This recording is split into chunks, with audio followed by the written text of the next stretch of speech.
उन्हीं ने मेरा जीवन बदला। हम पहले वापी टुकवाड़ा सेमिनार में गए, वहां अंगूर का सेमिनार था और अंगूर पे हमने 10-10 दिन के 3 सेमिनार लगातार किए अलग अलग जगह पे। बस वहीं से मेरा रास्ता मुड़ गया और मुझे एक नया जीवन मिला। मेरे सारे रोग एक एक करके समझो 3 से 4 महीने में सब कुछ चला गया। और जो वॉकर था, मेरा वेट भी 45 से 85, मैं दिन में 40 टैबलेट लेती थी। मुझे severe migraine, spondylosis, frozen shoulder, एक एक्सीडेंट में गिरने की वजह से L4, L5 में गैप हो गया था पूरा कर्व, लास्ट स्पाइन में क्रैक, साइटिका, चलूं तो घुटनों में टिक टिक आवाज आती थी, हड्डियों में पानी भरता था, सुबह उठते ही चक्कर आते थे और पैर बेड से नीचे रखे तो जैसे कांटे चुभते हैं ऐसा लगता था, और एसिडिटी सीवियर, कुछ भी खाऊं तो जैसे लाल लाल चट्टे हो जाते थे। बहुत परेशान हुई।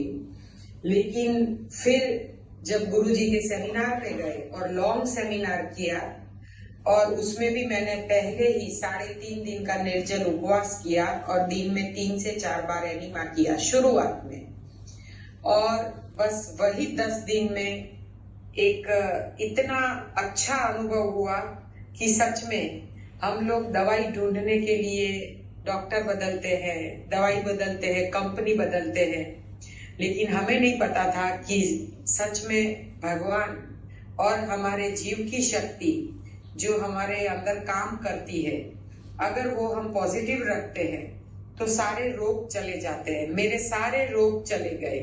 15 साल हुए, 15 साल से हमारे घर में पराई माँ का दूध नहीं खरीदा जाता है और ना ही एक मेटासिन आई है। सिंगल मेडिसिन हमारे घर में 15 साल से नहीं आई है।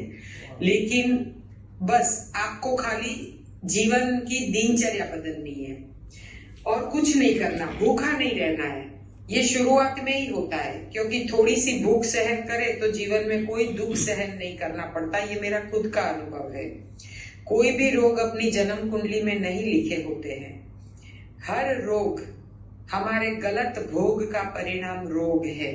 इसी कारण आज पूरी मनुष्य जाति बीमार है, क्योंकि वो प्रकृति के आहार पे चलती नहीं है और खुद का बनाया खाती है, इसीलिए परेशान है। गुरुजी के मार्ग पे चले, हम बिल्कुल स्वस्थ हो गए, हमारे पतिदेव स्वस्थ हो गए, बच्चे स्वस्थ हो गए। फिर साधकों को जैसे हम जाते थे सेमिनार लेने के लिए, तो वहां हमें अलग अलग अनुभव हुआ। और ये 15 साल में तो इतने अनुभव हुए कि लोगों के ब्लड कैंसर तक मिटे हैं। और जिन लोगों को बच्चे नहीं हो रहे थे, वो 12 कपल हमारे लॉन्ग सेमिनार में आए थे, उसमें से 11 कपल के यहाँ अभी बच्चा है। और यही सिस्टम से है और कुछ नहीं किया है। जहाँ डॉक्टर ने मना कर दिया तो कुदरत ने उनको साथ दिया, क्योंकि उन्होंने प्राकृतिक आहार अपनाया। और शादी के समझो 12 साल 18 साल इतने सालों के बाद उनके घर अभी झूले झूल रहे हैं और बच्चे बहुत स्वस्थ हैं। कोई भी वैक्सीन नहीं दी है बच्चों को। अभी 40 साल की एक लेडी को बेटी हुई है अभी 2 महीने से पहले। उसका पीरियड भी चला गया था, लेकिन ये न्यू डाइट सिस्टम अपनाने के बाद उसके पीरियड भी वापस आ गए और वो माँ बनी। और उसकी बेटी भी बिल्कुल स्वस्थ है, एकदम परी जैसी है। अरे वाह। तो कोई भी रोग ऐसा नहीं है जो इस सिस्टम से नहीं जाता है, क्योंकि ये सिस्टम प्रभु के नजदीक जाने का मार्ग है। और जो भी इंसान प्रभु के नजदीक जाता है, प्रभु को अच्छा नहीं लगता है कि उसके भक्त के शरीर में कोई भी रोग रहे। बस हमें कुछ दिन स्ट्रिक्टली अपनाना है और फिर जब हमारे रोग चले जाए, समझो 3 से 4 महीने में सारे रोग रिवर्स हो जाते हैं और फिर आप मध्यम मार्ग पे चल सकते हैं। एक टाइम रॉ डाइट और एक टाइम पकवा आहार। पकवा में हम लोग डेयरी, बेकरी और गेहूं नहीं लेते हैं।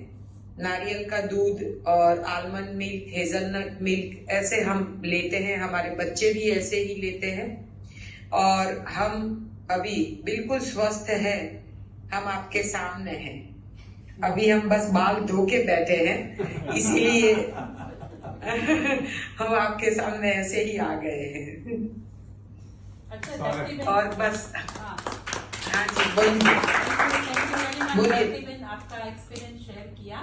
तो अभी यहाँ पे क्या है, 1 महीना हमने यहाँ जो सब नए आए हैं शिविर में आए थे, तो 1 महीने सब बहुत सारे अलग अलग रीत से तपस्या कर रहे हैं। तो कुछ को कुछ क्वेश्चन प्रॉब्लम है, तो पहले वो लेते हैं, आपको पूछ रहेंगे, ठीक है। और आप एनिमा का भी महत्व साथ में बताना क्या है, उपवास का एनिमा का थोड़ा बताओ। तो एक हमारे भाई जी है, रमेश भाई जी, आपको थोड़ा प्रॉब्लम है ना, वो दफ्तर को शेयर करो।